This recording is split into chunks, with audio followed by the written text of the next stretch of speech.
All right, let's just dive right in. We're going to build your rock-solid stock market foundation right here, right now. No fluff, no jargon, just the real talk you need to turn that anxiety you might be feeling into some serious financial firepower. So let's get started building your empire. Okay, so let me start with a pretty wild question for you. Can a group of actual 10-year-olds, I'm serious, 10-year-olds, picking stocks based on, what they think is cool, can they actually beat seasoned Wall Street pros at their own game? Sounds nuts, right? Well, they did. I mean, they didn't just win, they smoked the pros. And in this explainer, I'm going to show you the ridiculously simple secret behind how they did it and how you can use that exact same logic to get started yourself. Look, I totally get it. The stock market can feel super intimidating, right? You hear all these horror stories, you see the movies with people screaming on Wall Street, but I promise you, by the end of this, you're going to know exactly how to jump in smart, how to manage the risks, and start chasing those wins. So, what even is a stock?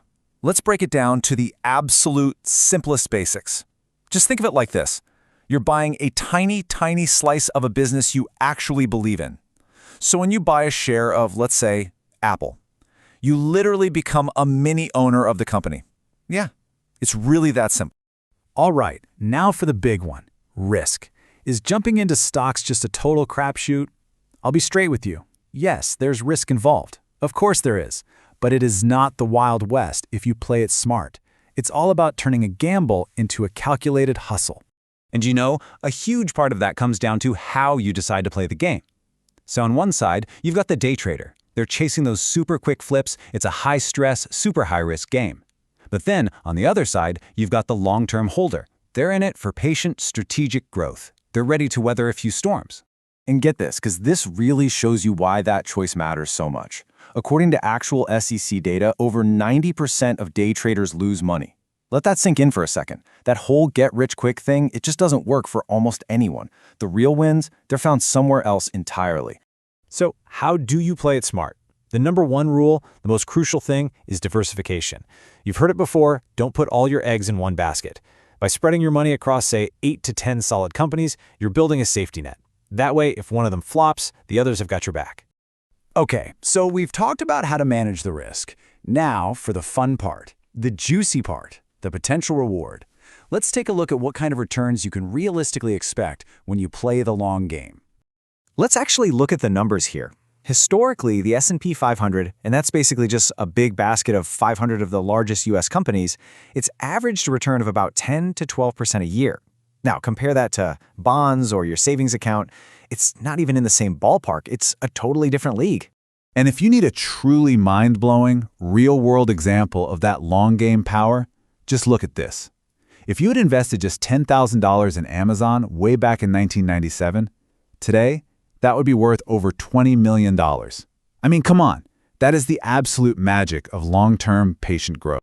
Okay, I know what you might be thinking.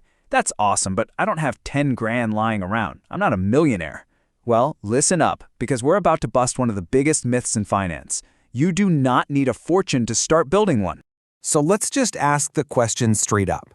How much cash do you actually need to start? $1,000? 500? What's the magic number? How about $1? Yeah, that's it, one single dollar. In today's world, thanks to this amazing thing called fractional shares, the barrier to entry has been completely, totally obliterated. Investing is now accessible to absolutely everyone. So, what's a fractional share? It just means you don't have to fork over the cash to buy a whole expensive share of a company. You can just grab a little piece of it. You want a slice of Apple or Tesla? You can get it for just a few bucks. You can literally start with whatever you've got. And this is where things get really powerful. See, it's not about how much you start with, it's about being consistent. So let's imagine something. You invest just $100 a month. You earn that same historical average return we talked about, and you just keep doing it, month after month, for 25 years. What do you think happened? It turns into over $500,000. Seriously. That's the insane power of compounding. Those small, consistent drips, they really do build oceans over time. It's so much less about the dollar amount and way more about just building the habit. So at the end of the day, the biggest difference between success and failure in the market, it's not some secret financial knowledge. It's all about your mindset. It's about approaching this as an investor, not as a gambler. And this chart just breaks it down perfectly, right? The gambler, they're chasing hype, they're following the crowd, they're making panicked, emotional decisions. But the investor, they're focused on the actual quality of the business. They have a long-term view, and they stay patient and disciplined. It's literally the difference between playing roulette at a casino and buying a house. Okay, you've got the knowledge, you've got the right mindset, so let's get to the final, most important piece of the puzzle, actually taking action. I'm going to show you just how ridiculously easy it is to get started. Seriously, no more excuses. I mean it when I say this takes minutes in today's digital world. You just grab your ID, link a bank account, and sign up online with a broker like Fidelity or Charles Schwab. There's no paperwork drama, no waiting around. You can fund your account and buy your very first stock or index fund pretty much instantly. And let's just bring this all the way back to where we started. Remember those 10-year-olds who beat the Wall Street pros? Their secret wasn't some complicated spreadsheet or algorithm. You know what they did? They just picked the companies they knew and loved. That's it. Your own real-life knowledge is your single greatest asset. You are already equipped to do this.